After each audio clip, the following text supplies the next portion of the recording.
ఈరోజు మార్నింగే ఒక న్యూస్ చూశాను. ఈ న్యూస్ చూశాక ముంబైలో ఇంకా ఈ యొక్క గ్యాంగ్‌స్టర్స్ హవా నడుస్తుందన్న డౌట్ నాకొచ్చింది. ఎందుకంటే ప్రభుత్వం 4, 5 సార్లు ప్రయత్నించారు.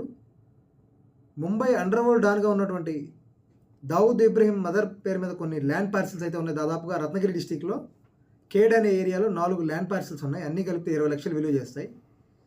గవర్నమెంట్ ఎన్ని సార్లు ప్రయత్నించినా కూడా విఫలమవుతూనే వస్తుంది. ఈ యొక్క ల్యాండ్ పార్సెల్స్ అనేవి అమ్మడానికి. అందులో ఒకే ఒక ల్యాండ్ పార్సెల్‌కి 15,000 విలువ చేసే ఈ యొక్క ల్యాండ్ పార్సెల్ దాదాపుగా 2,00,00,000 కొంటా అని చెప్పి అయితే ఒక వ్యక్తి ముందుకొచ్చాడు. కానీ స్టిల్ ఇంకా ఈ యొక్క ల్యాండ్‌కి సంబంధించి ట్రాన్సాక్షన్స్ అయితే ఏమి జరగలేదు. నిజంగానే ఈ యొక్క దావూద్ ఇబ్రహీం చనిపోయాడా? లేకపోతే స్టిల్ ఇంకా కొన్ని రూమర్స్ వస్తున్నాయి మనకి. 1993 యొక్క ముంబై బాంబ్ బ్లాస్ట్ తర్వాత పాకిస్తాన్‌కి వెళ్ళిపోయాడు. ఇంకా పాకిస్తాన్‌లో తను బతికే ఉన్నాడని చెప్పి. దీనిపై మీ అభిప్రాయం కింద కామెంట్ సెక్షన్‌లో మెన్షన్ చేయండి.